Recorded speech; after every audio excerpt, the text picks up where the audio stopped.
అందరం కూడా జగిత్యాల అభివృద్ధి కాంక్షించే వాళ్ళం, అందరం కూడా జగిత్యాల అభివృద్ధిని కాంక్షించే వాళ్ళం.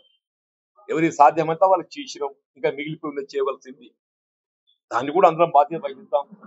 జరిగిన దానికి బాధ్యత వహిద్దాం, దాన్ని కూడా ఏదైతుందో బాధ్యత తీసుకుందాం. రేపు జరగవలసిన దాన్ని కూడా అందరం కలిసి ఏదైతుందో ఒక్కొక్కరు పార్టీలకు అతీతంగా పనిచేయంగా నేను పార్టీ పరంగా కూడా పనిచేయలేనానే. కొంతమంది ఏది నాకు ఏ పార్టీకి సంబంధం లేదు, నాకు అభివృద్ధి ముఖ్యం, అన్ని పార్టీలు నా పార్టీలు అని అంటున్నారు కూడా ఉన్నారు లేదానే.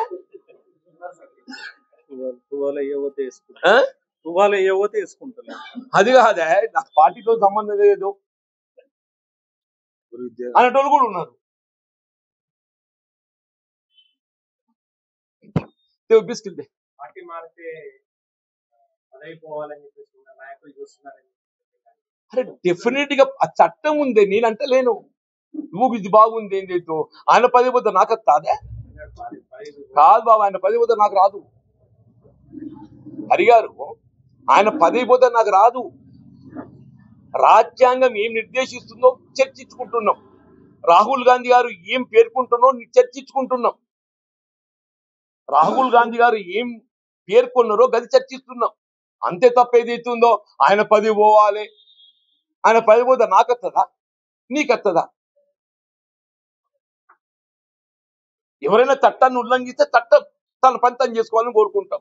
మీరు మొన్న అడిగితే కూడా చెప్పింది నేను, స్పీకర్ గారి పరిధిలో ఉన్నది. స్పీకర్ గారు ఏది ఇస్తుందో వారు రాజ్యాంగ నిబంధనలకు అనుగుణంగా నిర్ణయం తీసుకుంటారు అని చెప్పి నేను భావిస్తున్నాను చెప్పాను నేను.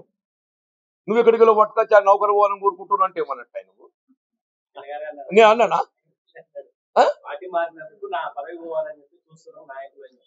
అరే రాజ్యాంగం అంటుంది అంటే పార్టీ మారితే పదవి తొలగింపు చేయాలని చెప్పి రాజ్యాంగం చెప్తుంది. నేను చెప్తాను నేను, నువ్వు చదువుకో రాజ్యాంగం, నీకు ఈమంట కాదు ఈమంట ఇస్తాను నేను.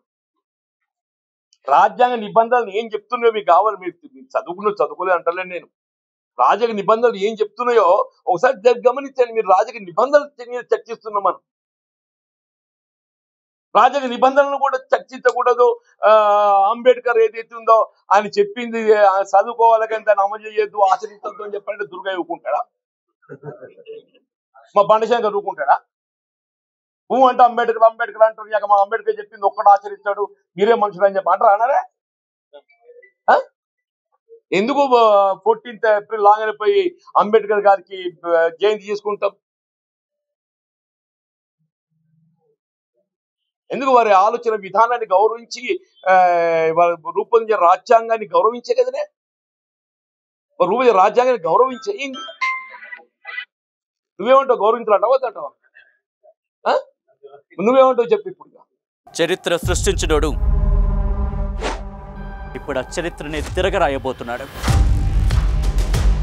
అబద్ధాల గోడల్ని బద్దలు కొట్టి నిజాలను రాగా మీ ముందుంచబోతున్నాడు.